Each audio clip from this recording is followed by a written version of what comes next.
অনেকেই বলে যে যখন ইবলিস ছিল না, অথবা যখন শয়তান ছিল না, অথবা ইবলিসকে কে পথভ্রষ্ট করলো, তো মানুষের নফস একাই শয়তান ছাড়াই পথভ্রষ্ট হওয়ার জন্য যথেষ্ট। নফসের কথা আল্লাহ সুবহানাহু ওয়া তাআলা বলছেন, ফাআলহামাহা ফুজুরাহা ওয়া তাকওয়াহা, যে আল্লাহ সুবহানাহু ওয়া তাআলা এই নফসের মধ্যে তাকওয়া এবং ফুজুর, কল্যাণ এবং অকল্যাণ দুটি আল্লাহ সুবহানাহু ওয়া তাআলা ঢুকিয়ে দিয়েছেন।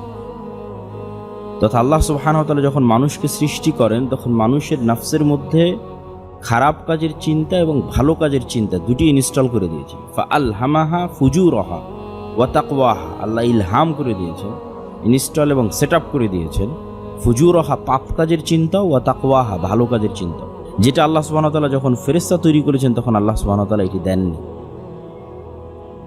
মানুষের নফস একাই শয়তান ছাড়াই পথভ্রষ্ট হওয়ার জন্য যথেষ্ট। এই জন্য রাসূলুল্লাহ সাল্লাল্লাহু আলাইহি ওয়াসাল্লাম তার দোয়ার মধ্যে বলছেন, যেমন আজকে আমরা বক্তব্য যখন শুরু করি তার মধ্যে বলা আছে, আলহামদুলিল্লাহ নাহমাদুহু ওয়া নাস্তাঈনুহু ওয়া নাস্তাগফিরুহু ওয়া নাউযু বিল্লাহি মিন শুরুরি আনফুসিনা হে আল্লাহ, আমার নিজের নফসের অকল্যাণ থেকে আমি পরিত্রাণ চাই। এখানে কিন্তু শয়তান থেকে পরিত্রাণ চাওয়া না, নফসেরই অকল্যাণ আছে। নফস নিজেই, নফসের মধ্যে আল্লাহ সুবহানাহু ওয়া তাআলা কল্যাণ এবং অকল্যাণ দুটোই ইনস্টল করে দিয়েছে। ফলত শয়তান যদি নাও থাকে পৃথিবীতে, নফসের দুনিয়াবি চাহিদা বরকরার থাকে, অব্যাহত থাকে। নফসের দুনিয়ার সাথে যেহেতু তার কানেক্টিভিটি বেশি, এই জন্য দুনিয়াবি চাহিদা অব্যাহত থাকে। দুনিয়ার খাওয়া, দুনিয়ার পড়া, দুনিয়ার ঘোরা, দুনিয়ার নারী, দুনিয়ার নেশা, দুনিয়ার মদ, দুনিয়ার যা আরাম আয়েশ আছে, তার প্রত্যেকটা জন্মগতভাবে নফসের পছন্দ।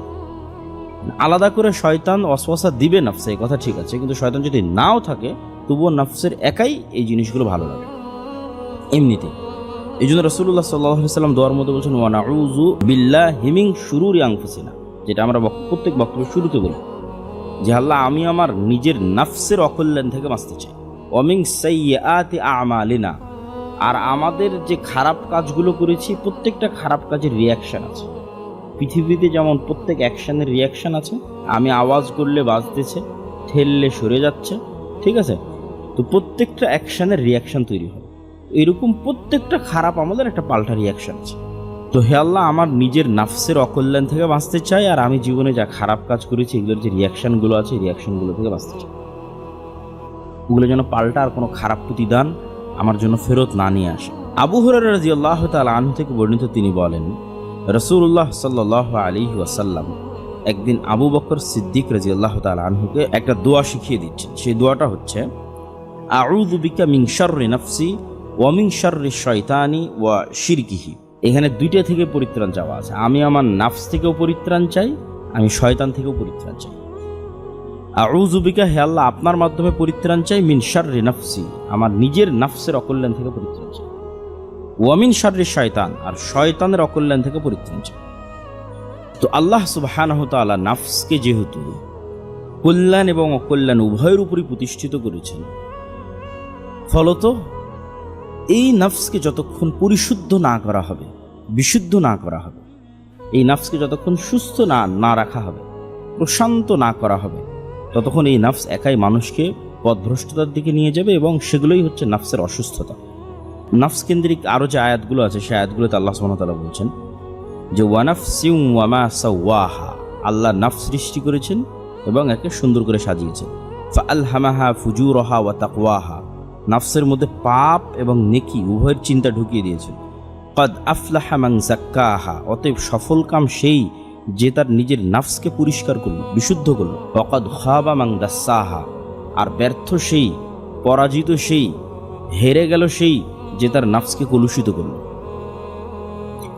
আল্লাহ সুবহানাহু ওয়া তাআলা বলেন, ক্বাদ আফলাহা মান তাযাক্কা ওয়া যাকারা ইসমা রাব্বিহি ফাসাল্লা, সফল কাম সেই যে তার নিজের নফসকে পরিষ্কার বিশুদ্ধ করেছে, যে তার নিজের নফসকে তার নিজের কন্ট্রোলে রেখেছে। আল্লাহ সুবহানাহু ওয়া তাআলা আরেক আয়াতে বলেন, ইত্তাখাযা ইলাহাহু হাওয়া, যে সমস্ত মানুষেরা নিজের নফসকে নিজের ইলাহ বানিয়ে নিয়েছে, এরা ধ্বংস হয়ে গেছে। ইলাহ বানিয়ে নিয়েছে নিজের নফসকে, তার মানে মন যা চায় সেটাই করে, তার নফসই তার ইলাহ। আর সেই নফসকে কন্ট্রোলে রাখতে চাইবে যে তা আল্লাহকে ইলাহ বানিয়েছে। যে আল্লাহ সুবহানাহু ওয়া তাআলা যেটা যেটা বলেছে আমি সেটা সেটা করব, যেটা যেটা বলেনি সেটা সেটা করব না। আর যে নাফসকে ইলাহ বানিয়ে নিয়েছে সে বলবে আমার মনে যেটা চায় আমি সেটাই করব, তাহলে ও ধ্বংস হয়ে গেছে। আল্লাহ সুবহানাহু ওয়া তাআলা ইউসুফ আলাইহিস সালাতু ওয়াস সালামের ঘটনায় বলেন, ওয়ামা উবাররিউ নাফসি ইন্নান নাফসা লাআম্মারাতুম বিসু, আমি আমার নাফসকে দায় মুক্ত করছি না, বরং আমার নাফস তো খারাপ কাজের আদেশকারী। নাফস নিজে খারাপ কাজের আদেশকারী। ইন্নান নাফসা লাআম্মারাতুম বিসু, নাফস হচ্ছে খারাপ কাজের আদেশকারী।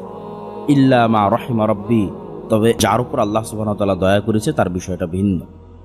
এই আয়াতগুলো থেকে আমরা স্পষ্টভাবে বুঝতে পারলাম যে পৃথিবীতে যদি শয়তানের অস্তিত্ব নাও থাকে, তাহলে আল্লাহ সুবহানাহু ওয়া তাআলা নাফসের মধ্যে যে খারাপ কাজের যে শক্তি এবং যে চিন্তা দিয়ে দিয়েছেন, ভালো কাজেরও চিন্তা দিয়েছেন, ভালো কাজেরও শক্তি এবং ক্ষমতা এবং ইচ্ছা দিয়েছেন। তো ওই খারাপ কাজের শক্তি এবং চিন্তাতে নাফস একাই মানুষকে পথভ্রষ্ট করে ফেলতে পারবে। এই জন্য মানুষকে যেমন শয়তান থেকে বাঁচতে হবে, ঠিক তেমন তার নিজের নাফস থেকে বাঁচতে